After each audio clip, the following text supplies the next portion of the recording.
안녕하세요, 김정환입니다. 이번 영상에서는 인증 관련된 예제 두 가지를 살펴볼 거예요. 첫 번째는 쿠키 예제를 살펴볼 건데요. 브라우저에서 다루는 쿠키 정보를 익스프레스에서 어떻게 사용하는지 보여주는 예제입니다. 두 번째는 쿠키 세션이라는 예제예요. 이거는 쿠키와 좀 비슷한데 조금 차이가 있어요. 이 차이점은 예제를 하나하나 보면서 짚어보도록 하겠습니다.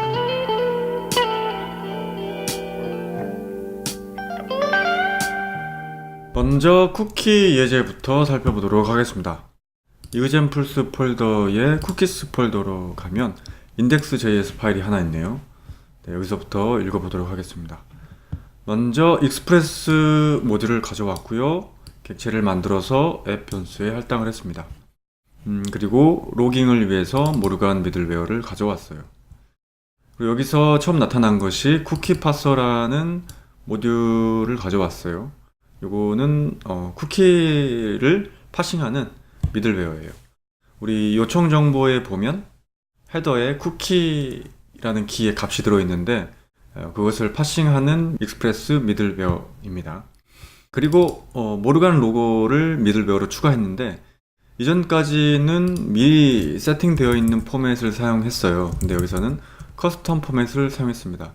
그래서 요청 정보 중에 요청 메소드와 URL을 적도록 했어요.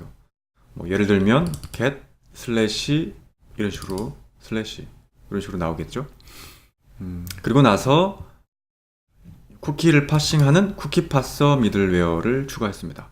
이때 시크릿 정보를 넣을 수 있는데 여기서는 my secret here라고 문자를 전달했습니다. 이렇게 미들웨어를 추가하게 되면 이후에 리퀘스트 객체에는 쿠키스라는 값에 접근할 수 있게 돼요. 그래서 여기다가 파싱한 쿠키 값을 적게 되죠. 그런 다음에 20번째 줄에 보면 익스프레스에 URL 엔코디드 미들웨어를 추가했는데 요거는 요청 정보를 파싱하기 위한 것 같아요. 아마 요 아래 포스트 메소드에서 바디에 접근하기 위해서 사용한 것 같아요. 여기 RQ 바디에 remember 쓰기 위해서 요 미들웨어를 추가한 것 같습니다. 그래서 첫 번째로 루트 경로에 대한 엔드포인트를 정의합니다. 핸들러 함수를 보죠.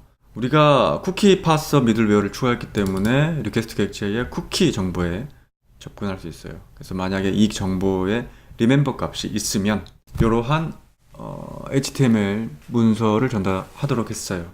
그래서 forget이라는 링크를 보여주도록 했죠. 그렇지 않을 경우, 만약에 remember라는 쿠키 값이 없을 경우에는 요 폼을 전달하도록 했습니다. 이 폼을 들여다보면 메소드는 포스트고 요청 경로는 현재 루트 경로를 요청하는 것을 알 수 있습니다. 그리고 두 개의 인풋 필드가 있는데 체크박스고 이 체크박스는 remember라는 이름으로 전송될 겁니다. 그래서 이 체크박스가 있고 서밋 버튼이 있네요. 그러면 첫 번째 요 forget이라는 엔드포인트를 살펴보죠. 바로 아래 있네요. get forget에 대한 엔드포인트가 정의되어 있습니다.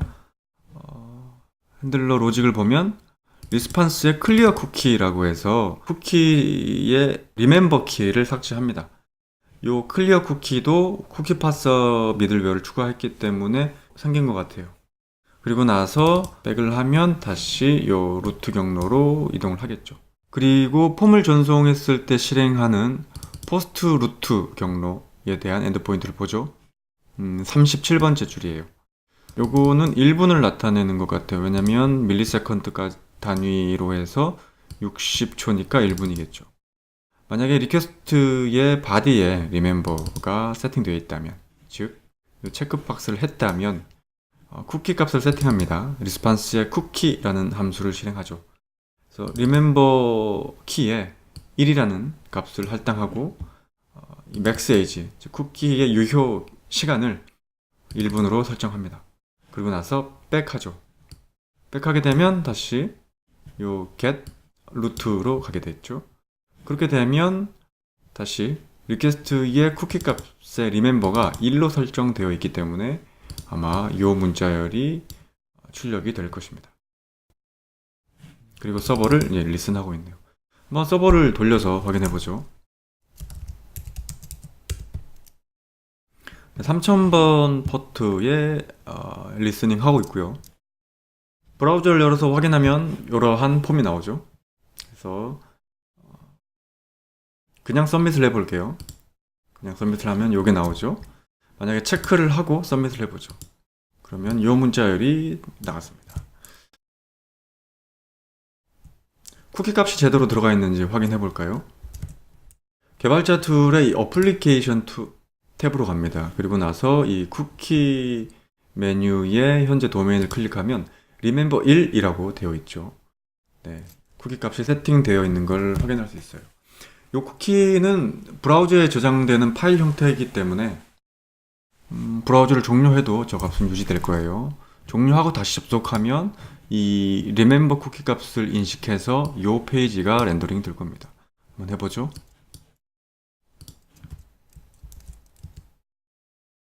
그 값이 그대로 유지되고 있죠.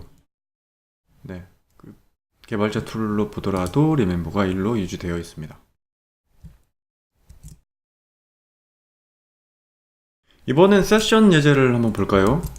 쿠키 세션스 폴더에 가서 한번 열어보죠.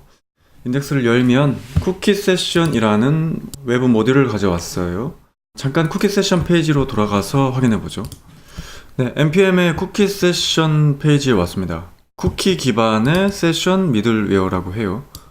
유저 세션은 두 가지 방식으로 저장되는데 서버에 저장되는 방식과 클라이언트에 저장되는 방식이 있대요. 그리고 요 모듈은 세션 데이터를 쿠키와 함께 클라이언트에다가 저장하는 그런 방식을 사용한다라고 하네요. 반면 익스프레스 세션 같은 모듈은 식별자만 클라이언트에 저장하고 쿠키를 활용해서, 그리고 실제 데이터, 세션 데이터는 서버에다가 저장하는 것이 차이점이라고 합니다. 그래서 보통 세션은 정보를 서버에다가 저장하는데 반해서 이 쿠키 세션이라는 것은 세션 정보를 전부 브라우저 쪽에다가 저장하는 것이 차이점인 것 같네요. 그러면 우리 코드로 돌아가서 계속 읽어보도록 하죠. 이렇게 해서 쿠키 세션을 가져왔고요. 익스프레스도 가져옵니다. 그리고 객체를 만들어서 앱에다가 할당을 합니다. 쿠키 세션 미들웨어를 추가하는데 여기도 똑같이 시크릿을 추가했네요. 그리고 카운트라는 미들웨어를 추가했는데 그 바로 아래 있어요. 카운트 미들웨어 함수. 리퀘스트 세션에 접근했는데 그 이유는 쿠키 세션을 미들웨어로 추가했기 때문에 우리가 리퀘스트 세션을 쓸 수 있는 겁니다. 이 세션의 카운트에다가 값을 할당해요. 그래서 만약에 카운트 값이 없으면 0으로 초기화하고, 그리고 그 값에 1을 추가하는 그런 로직이에요. 그래서 매 요청이 있을 때마다 이 카운트 값을 1씩 증가하는 그런 코드네요. 그리고 나서 요청한 클라이언트로 응답하는데 요 문자열을 조합해서 응답합니다. 몇 번 받는지 그 카운트 값을 넣어서 전달해 주네요. 그러면 한번 서버를 구동시켜 보죠. 이그젬플에 쿠키 세션 실행하면 3000번 포트에서 대기하고 있습니다. 네, 3000번에 접속하면 viewed one times 라고 해서 카운트 정보가 1 추가됐습니다. 한 번 더 리프레시 해보죠. 그러면 2 times라고 해서 카운트 값이 증가했죠. 우리 쿠키 값을 한번 확인해 보죠. 쿠키는 이렇게 뭔가 암호화되어 있는 형태로 저장이 되어 있네요. 그래서 익스프레스 세션과 세션 sh라는 키로 저장이 되어 있어요. 세션은 쿠키와 다르게 브라우저를 종료하면 이 데이터는 날아갑니다. 그래서 이 카운트 값도 당연히 날아가겠죠. 한번 브라우저를 종료하고 다시 접속해 보죠. 이렇게 다시 접속하면 one times라고 해서 카운트 값이 초기화된 것을 확인할 수 있습니다. 이렇게 해서 이번 영상에서는 두 가지 예제를 살펴봤는데 쿠키와 세션을 다루는 예제를 살펴봤어요.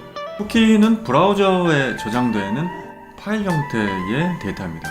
이 정보가 서버로 전송되는 방법은 HTTP 헤더에 세팅돼서 전달되는 것이죠.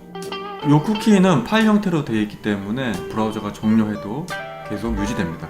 그래서 브라우저 종료 후 다시 요청하더라도 이전 요청이 유지되는 거죠. 반면 그 다음 살펴본 쿠키 세션이라는 예제는 좀 달라요. 세션은 브라우저 시작과 종료를 나타내는 정보예요. 그렇기 때문에 브라우저를 종료하게 되면 이 세션 정보는 다시 초기화됩니다. 그래서 우리가 쿠키 세션 예제를 돌렸을 때 요청할 때마다 카운트 값이 증가하다가 브라우저를 종료하고 다시 요청하면 카운트 값이 1로 초기화되는 것을 확인할 수 있었습니다. 이번 영상에서 다룬 쿠키나 세션 같은 것은 인증에 많이 사용되는 기능입니다. 그래서 이 예제를 잘 살펴보는 것이 앞으로 로그인이나 로그아웃 기능을 구현할 때 많은 도움이 될 것 같습니다. 고맙습니다.